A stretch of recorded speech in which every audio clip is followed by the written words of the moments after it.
In the late 1500s, there was a dastardly woman named Countess Elizabeth Bathory. This crazy lady, with her Game of Thrones ass name, was biting children and full sending their blood. Also, ironically enough, the Countess Elizabeth Bathory has a lot to do with my next video, which is a movie review.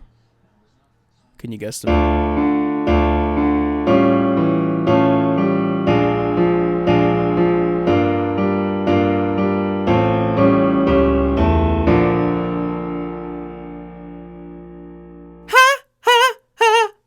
Stay Alive is a film from 2007 that is apparently touted as Disney's one and only slasher film. That was definitely my first take, don't you say shit. Disney's only slasher film. An interesting title, to say the least, but nothing really too shocking. Besides, Disney owns everything, so I don't even entirely believe that statement, but it makes for a hell of a clickbait, so it's definitely true. Also, I'm not a white supremacist, just in case you're curious. This is just a thing. It's an emoji, for fuck's sake. I've always remembered this movie. I'm not entirely sure why. Keep in mind, this movie is this old. Coming soon to theaters. Something tells me I remember it because this movie was about hardcore gamers. I would really prefer if you would be quiet. Yes, this movie is entirely focused around a video game. And as you can imagine, this was a time where people envisioned gamers to look like this. So to all the real fucking gamers out there, I want you to go and get your arthritis compression gloves, get your gamma ray blue light blocking gaming glasses, and let's fucking get sloppy, boys. Also, don't forget the gamer subs, that's crucial. The movie Stay Alive is not ashamed to be what it actually is, because the movie begins with a jump scare. No, you're not understanding me. Not the first scene. The first second of the movie is a jump scare. Roll the clip. This movie is actually very different from the other horror movies I've reviewed. The least aggravating for sure. I've reviewed movies like The Nun, La Llorona, two blockbusters that are just fucking boring. The Hatred, Ouija, two convoluted dog piles going nowhere. American Poltergeist 2, a rent's worth of budget, low-hanging fruit. It's bad, and only backed by passion. And then we have Stay Alive, which seems like it would be far from a passion project, because it kind of comes off as a cash grab at an emerging gaming industry. And I really can't explain it, but upon my first revisit to this movie, I believe there was passion behind this project. I just think this movie is so silly and extremely fun to make fun of. Loomis here is a video game beta tester playing this new underground game, Stay Alive. And this game is probably the best part of the movie, as we obviously get a lot of cutscene-like gameplay and constantly mix the two worlds. The graphics were pretty good for the time and the concept was pretty cool too. I wanted to play it when I was younger and I still wanted to play it now, even though I'm kind of a pussy with this stuff. Fuck's sake! Jesus! It was a horror/survival game that seemed to give you so much freedom when playing. In fact, when revisiting this, I thought they did release a game with it, because that would make sense, but they didn't, which doesn't make sense. Kind of a missed opportunity. I mean, if the Saw franchise can shit out a game, I'm sure these guys could have pinched out a dingleberry or two. This is some bullshit! But I get it. For those kinds of things, you need money. Loomis dies while playing the game, and since he's so jacked up on ninja juice, he's anxious and frightened. He tried phoning his buddy Hutch to come over, but unfortunately, he leaves him hanging. Actually, let's rewind a bit, hold on. After getting a little spooked, Loomis goes to check on his roommate and...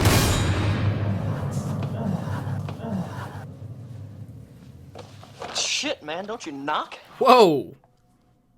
That dude's going ham. I guess the feminists are right.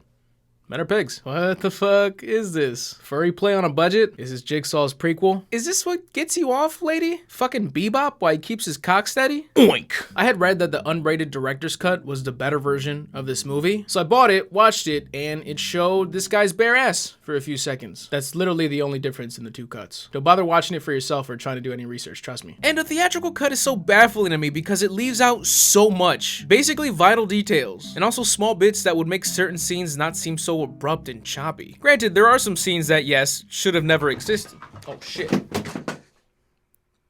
Granted, there are some scenes that, yes, should have never existed. AKA, Hutch bringing this chick toilet paper for like 2 minutes. Just tell her you wish you were the toilet paper. Loomis starts getting spooked, and 2 minutes later, these two are slaughtered. Loomis tries to call PETA, but instead becomes the new chandelier.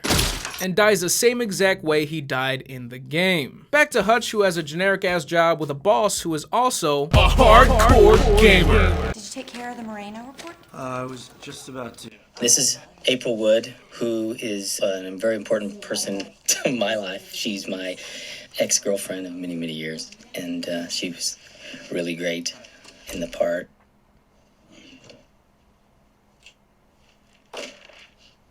That's Adam Goldberg, my ex-girlfriend. of many, many years. Many years. I And got a phone call, Hutch. Thank you. Hello?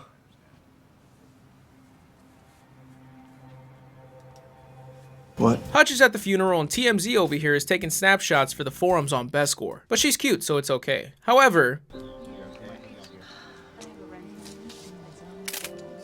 if that's not an invitation to get punched in the face, I don't know what is. These two don't know each other. Hutch is grieving over his best friend's brutal murder and also posting up on someone's gravesite, but whatever. This dweeb comes over with her extendo viewfinder to capture his heartbreak and then she laughs?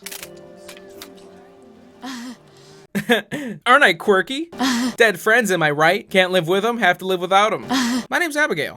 Loomis's little sister gives Hutch Loomis's video games as remembrance, and Hutch heads to the Hardcore Gamer Shop. Sorry, is that getting annoying? I'll stop doing that. It is here where Hutch meets up with his girlfriend, which took me way too long to realize was a thing. Seriously though, they don't even kiss on the mouth. They share the same level of intimacy as she does with her brother. Her brother Phineas is by far the best character in this movie. He's the zany gamer, and I could easily see myself being severely annoyed by somebody else playing this role. Jimmy Simpson is having fun, and it translates beautifully. Holy fucking shit, really? Phineas sparks up a lighter, and we learn that Hutch is basically the Hound from Game of Thrones, without all the charming characteristics. By the way, speaking of Game of Thrones, I'm just saying. You should lay off the incense, sister. Have you ever met anybody in your life who wears these types of hats that are productive members of society? Hutch is terrified of fire because of an incident in his past, and he's supposed to go through his character arc where he overcomes his fear of fire, but he honestly kind of doesn't in the end. Not sure what the mindset there was, but I guess how can you have faith in somebody who desecrates tombstones, friend zones their own girlfriend, and washes their solo cups? There, yeah, you can keep that if you like. I'm sorry, Hutch. You must have been adopted. Thank you, Loomis. So he was a real gamer, huh? You guys want to know what's scarier than a game killing people IRL? Freaking you now! Jesus Christ. I want to make sure we're all set up. So, I'm sorry, you know, about your friend and all. What are you, Chris Hansen's new decoy? This outfit here is designed by Predators for Predators. Luring them in since 2007. Malcolm in the Diddle. The whole gang's here for a LAN party to play the game that just killed their friend. Even their new morbid paparazzi friend joins, Abigail. What's up, Mama? What's up? I gotta pee. Oh, yeah. It's right down the hallway. Oh, sorry. You alright? Yeah, I'm good. Girl has got body karate going on. And you look like you sell mandala merchandise on Venice Beach. Shut up, dog. Can we just play already? I got the gamer subs already. I'm ready to go. Frankie, I know you need some of this with your frail ass. Come on. This video is sponsored by Gamer Subs. Instead of an ad read, I wanted to take the time to tell you that I am now an official partner of GG Subs. Focus on that shit. GG Subs. The boys got GG trademarked on the front. We're fucking made for each other. GG Subs is G Fuel's top competitor, and let me tell you this. I already see your comments below saying, damn GG, you couldn't get G Fuel, but at least you got these guys. Maybe one day you'll get an offer from G Fuel, and you're right. In fact, that one day already passed. When I officially became a partner of GG Subs, I had two offers on the table. One from GG Subs and one from G Fuel. And if you've seen some of my past videos or you've kept up with my social media, you know that I wanted to work with G Fuel. And there they were, just sitting in my inbox waiting for a response. But after speaking to GG Subs, learning about the product, tasting the product firsthand, hearing out the vision, I made my decision, and I just want to emphasize that I did not settle for GG Subs. I fucking chose GG Subs. And the product's fucking great. Organic caffeine, keto friendly, diabetic friendly, doesn't have maltodextrin and other shit I can't pronounce like fucking G Fuel. If you want to help support me, the channel, our sponsor, try it for your fucking self and get 10% off your order using code Mista-GG. The links are below, and I'm also giving away free sample packs at the end of the video. Love you guys. I mentioned earlier how the theatrical cut really screws up some scenes. Here's a minor example of that. You know, anyone who says size doesn't matter never played a third-person shooter. You're a whore. Now, it's very well possible that I might just be a fucking idiot, but this joke is just not set up well. So some of you might be sitting there thinking, I don't get that joke. Why don't I get that joke? Fun fact, turns out you have to watch the director's cut for that joke to make sense. That's great. You know, anyone who says size doesn't matter never played a third-person shooter. Can I have a 42-incher? You know, I like the big ones. Per usual, that's too much information. I love how she has the audacity to suggest that his penis has ever even looked in her direction. Try getting the top lips down before you move south. So this gang of true gamers with their marshallers earmuffs and receptionist headsets start up Stay Alive but are stuck on the opening screen.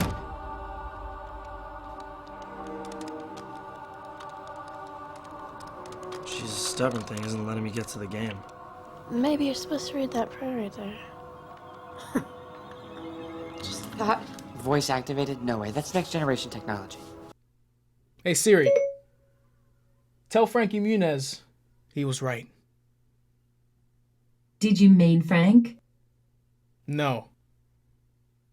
Sorry, messages can't send messages at the moment. Technology's fucking stupid anyways. Turns out the game is voice activated, so they all repeat this seance to start the game. Then the spooky narrator, aka Detective Hoffman, starts talking about the Countess Elizabeth Bathory. You spoke the words, and soon you will die for it. And I briefly brought up Elizabeth Bathory in an old video, really to just comedically segue into the topic of the video where this guy drinks piss to stay youthful. I know, long story. But some people in the comments were genuinely upset because I kinda got her story wrong. I said she drank the blood of little girls, but apparently she just bathed in their blood and bit their flesh sometimes too. I know, I was way off. If you didn't know, she apparently had slain hundreds of women. I'm talking real torturous shit. And just because I saw the comments on that video, yes, I read that these could be false claims that were politically motivated. Do I give a shit? No! I'm watching a gamer movie starring Frankie Muniz dressed up as Preppy B-Rad. It's not that deep. The point of all that was to tell you that Stay Alive's villain is Elizabeth Bathory. What is that?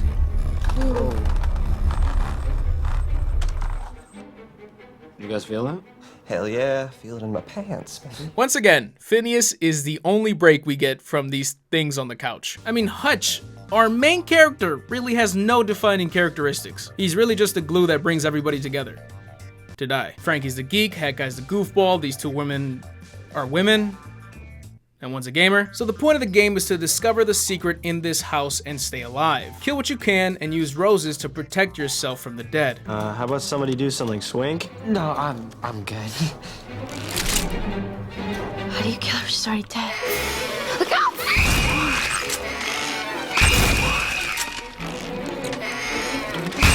Those classic 2007 gamers. Literally just shooting a crossbow, but... Oh, what's that? What's that? What's where? Right there. Is something in that wardrobe? Oh, nice eye. yeah, that one was a real toughie to spot out. You need 20/20 vision to spot that fucking glow stick party in Narnia. Hutch's boss, who's also gaming with them, dies in the game, and also looks like a coked out club owner from Miami. Second fun fact of this video, I didn't see the director's cut before writing that line. In the director's cut, Oh, fuck that burns. spoken like a true veteran coke sniffer. Okay, well, where's the torture chamber? Because I want some ass. I don't know, I mean, I went through a secret entrance, you know. You gonna Hey, Frankie, shouldn't you be more over there? Like closer this way? Like right about there? So like I said, Miller dies in the game despite the button mashing on his game chair. Did anybody actually ever own one of these? After so many chest hair fumes, they decide to pack it up and regroup tomorrow. The boss man is feeling a little on edge and starting to see shit.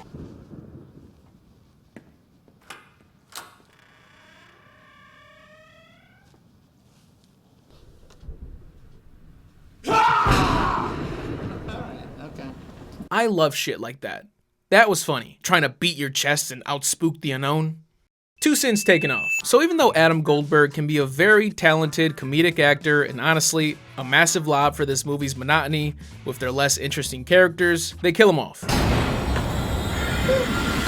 Because he had better things to do in 2006. Like working on the show Joey. The Joey Show. The Friends spinoff you've never heard of. I love the cover of this, by the way. It's like, yeah, I don't know why they did this either. Miller died just like he died in the game, by the way, just in case you forgot that's a thing. Through this whole sequence of events, we can talk about cliches for days, but I still can't get mad at this film. And I'm saying that right before a scene that has 19 things wrong with it. Hutch shows up to work with his bummy self and casually walks into this murder investigation. Now, I'm not sure if they would cut off access to the entire building if somebody was murdered on the 24th floor, but chances are, you at least be cut off from the 24th floor. I don't think you guys get how funny this is. Random man with tie almost begrudgingly enters an active crime scene. His coworker shoves this poor guy just trying to help to the side, and then random man with tie just floats to the front lines of this homicide. And after Hutch yells out that he had just talked to him the night before, he's immediately a suspect in the murder case. By the way, these guys are the least convincing detectives and I love it so much. Oh no! Carl Winslow and Walton Goggins are gonna interrogate me? Fuck!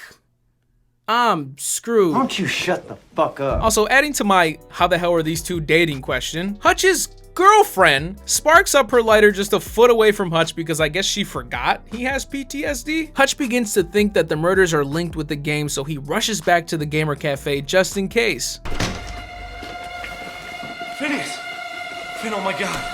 Hold on, what are the fucking names of these guys? Finn, Hutch, and Swink? Brad, Dave, and Chester not gamer enough for you? And let's not forget Loomis and Miller, which sounds like a department store. Finn, Hutch, and Swink sound like FaZe members. Ladies and gentlemen, you know what time it is. It's that moment where all the idiot, non-believer friends all experience the paranormal at the same time and later regroup as believers. Great stuff right there. Movies write themselves. Movies write themselves. Movies write themselves. This type of stuff sucks. If Stay Alive was more of this, I would probably carry much more disdain for this movie. The most shocking thing through all of these scenes is that they sell Red Bull for $1. I'm guessing because Red Bull gives you wings?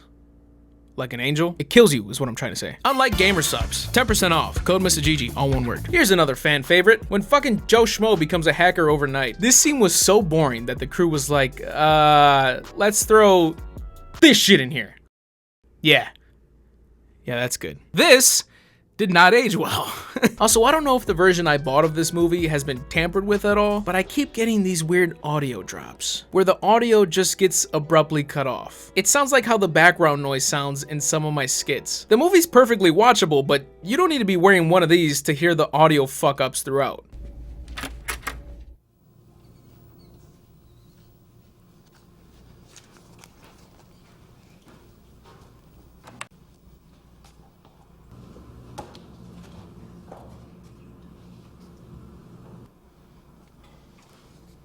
Hello? By the way, this is one of those scenes I'm glad wasn't in the theatrical cut because there's no reason you two should have such easy access to your recently slain boss's office at midnight. Also, change out of your work clothes, lady. Gross. Unfortunately, we have now arrived at this scene where Finn dies.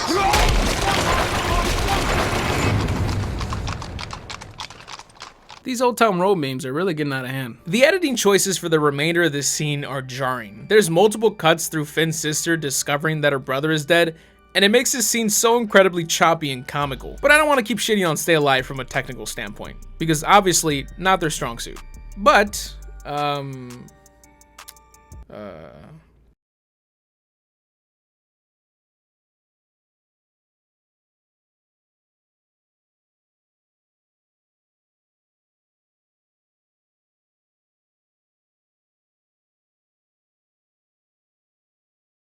so when you die in the game, you die in real life. Have you guys gotten that by now? The problem is that Finn didn't play, so it seems as if the game was playing itself. Hutch tries explaining the plot of the movie to the cops, and they're dismissive assholes. Like, oh, that's crazy talk, you're nuts. Yet no one is even second guessing the guy who got ran over by a horse carriage. Big Amish population around here, fellas? Why are we okay with this homicide by hoof? Lanky douchebag decides to play for 30 seconds even though Swink tells him not to, and he dies in the game. And I don't know if you guys still don't understand how this works, but Look, I already told you. I'm telling you.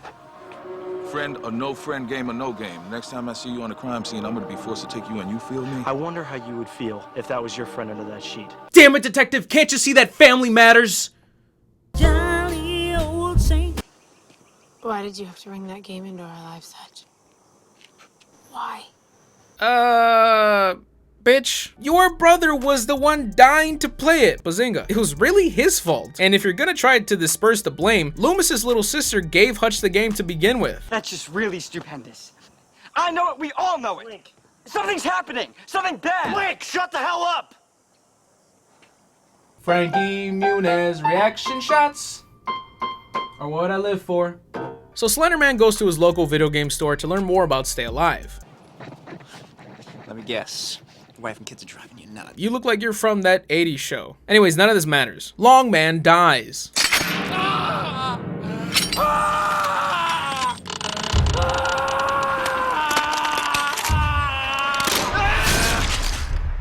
The same way he did in the game. Hutch gives the backstory as to why he hates fire, and it turns out that his dad thought his mom was hoeing around, so he just lit the house on fire. My dad went a little nuts. The last movie I reviewed also referred to charred parents. It's like my movie reviews have their own shared universe, the FTFU. Now these are the scenes that are completely cut out of the theatrical cut. Hutch and Abigail actually find the creator of Stay Alive and question him about it, but he's not really any help. So he sends them to the author of a book about the Countess and they question her. And her toddler country accent is boring as all hell, so they just cut back to the theatrical cut. She cursed this parish, vowed that she would be resurrected. And she promised when that day came, her wrath would come down upon men, women, and children. I'm sorry, lady. I cannot take you serious when you fucking sound like this. What are we supposed to do? It's a weird battle in my head. These scenes fill in a lot of cracks of information, but they're also 8 minutes that I have to forward through every time because holy shit is it boring. So they finally discover the game is playing itself and Finn's sister is front and center while she's having a smoke outside. But you said if we didn't play the game, we'd be fine. Right, Hutch? Right? I thought those were the rules. I don't know what the rules are, Swink. Maybe there aren't any rules. October! Her name's fucking October? So, October takes her Columbus Day ass into the dark construction site alone after seeing a dead girl in there. And I know this is classic horror movie logic, but your brother just died. You should be the most cautious out of everybody here, you fucking month. So October had discovered the way to kill Elizabeth was by putting 3 nails in her heart, neck, and forehead, and then burning her blood. That's why she's clutching a nail gun here. But surprise, you can't hit Ghost.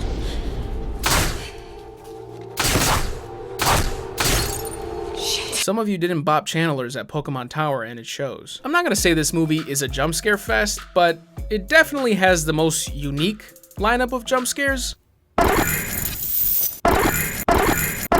October lets off a one-liner before she's a flatliner. Go fuck yourself. And after this gruesome death, after her quasi-boyfriend balls in agony, Abigail's like, hey, I'm homeless. And I gotta say, what a sneaky bitch. Hutch's somewhat girlfriend just died and you somehow made it all about you. He still has her fresh blood on his hands. Listen, I can't believe that she sliced her neck open like Black Forest ham. And speaking of forest, that bush is actually my futon. The remaining gang go to the game developer's address, and it's the same exact mansion from the game. Pretty obvious at first sight, but it takes our detectives here a couple minutes. Swink goes in gamer mode to help him out. And all that really changes here in terms of the cuts is that Abigail finds the body of the game developer too. And it doesn't explain that added portion away, but that's fine, we're almost done. Wait, hold up, Elizabeth is bad. Ooh, spicy. Shit, I hope you guys nail her. They get real ballsy at the end with what they can get away with because Swink drops a crowbar in the game and it appears in real life right by Hutch. And I don't want to go through the trouble of explaining why that doesn't make sense or how that could have been utilized to an insane potential. There's no need. The only thing that can help you out right now is quality Frankie Muniz dialogue. Are you guys all right? Yeah, you saved your life, man. Goddamn sweet. You will never convince me that Frankie Muniz did not improvise that line. God bless him. And so now we really get to kind of mirror, or not mirror, but, you know, blend the game world and reality to where you could see, like, how far this can be taken. Kind of the most fun we've had with the film here was this interweaving of realities. And you know what? Even if it doesn't make a lot of sense to you, it's still fun, so kiss our ass. And this was the last game shot we created that we thought could have been a little... Swink starts getting fucked with, he makes a run for it, gets caught up, and Hutch and Abigail find him dead in the game. So I guess RIP every character I even kind of gave a shit about. Who's left? Hutch, I'm sorry. Ugh. Hutch and Abigail use Rose's IRL to protect themselves until they find the corpse of Elizabeth. They get split up, and as a sacrificial gesture, Hutch gives Abigail his final rose to protect herself. And as thank you, she starts suckling on his middle finger. And considering he's gotten no action with October, he's fucking red hot. Starts rubbing his dick against the door and shit. I'm telling you, the director's cut is weird. Elizabeth chains up Abigail, Hutch crucifies her, but forgets to burn her like an idiot. But it's a good thing that Elizabeth can't stand product placement. Hutch brings fire to the room, and he cowers like a little bitch. Trapped in the fire he created, it's obvious that Hutch is gonna die. If only Swink was still alive, he could have sent his character in the room and dropped him some courage. That's why I don't take him seriously as a character. He reverts back to square one. And the only reason he even survives is because Big Dick Muniz is still alive. I mean, I know they'll say this part is supposed to be the moment where he overcomes his fear, but I'm not giving that one to you. You guys have already gotten away with way too much. P.S. Frankie's 5'5", but he's 6'2" in my heart.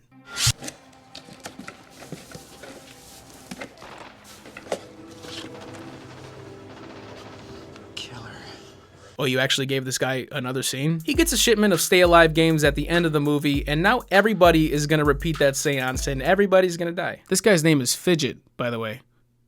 I learned that shortly after. Like I said, I watched the theatrical cut and then I watched the director's cut. And for my final viewing, I watched it with the director's commentary. And it's just two goofballs talking about all the restrictions and fun they had making this movie. And directed by let's stay up there longer. Hold it more. Yeah, you're such an egomaniac. Hold on, I want to see my name. There's my name. Nice. That's all. I don't know if I want to Hold on that. For longer? Still. Thank you. Yes. And there's McG and Peter. And anyone who goes by 3 letters, I don't know if you can trust them. Shit, some of the time they were the ones beating me to the punchline in their commentary. It's the director, William Brent Bell, and writer, Matthew Peterman, and they can both sit there and laugh at their own movie, but they still love it. It's their baby. Makes sense. I said it from the beginning. They had fun making it. I had a lot of fun making fun of it. I hope you had fun watching it. If you guys enjoyed this video, please leave a like. It helps the video monumentally. Please subscribe because I have more content coming your way. GG subs. I told you guys I was giving away free sample packs and I did not lie. But you gotta be quick. If you're watching this video late, you're probably fucked already. I'm giving away 150 free sample packs to the first people that claim them. Just check out with code FreeGG and it's freer than free. No payment info required. But unfortunately, only shipping in the US. Sorry, rest of the world. And even if you can't claim a sample pack, if you support 2 GG brands coming together, consider purchasing a tub, shaker cup. If you're considering what flavor to buy, I think I like blueberry the most. However, since I throw 2 scoops in 1 shaker cup, I mix 1 scoop of watermelon and 1 scoop of strawberry. Shit is fire! And it's not just for hardcore gamers. Clearly, I use it as my life source. It's my energy. It's when I need to edit, when I need to be a little more hyped for my videos, because I'm fucking tired. Tastes great, works great. What else do you need? Click the link below, use code Mista-GG, 10% off your order. And also shout out to the Mandy Taylor for retweeting my last video tweet. As always, I am Mista-GG and I am out.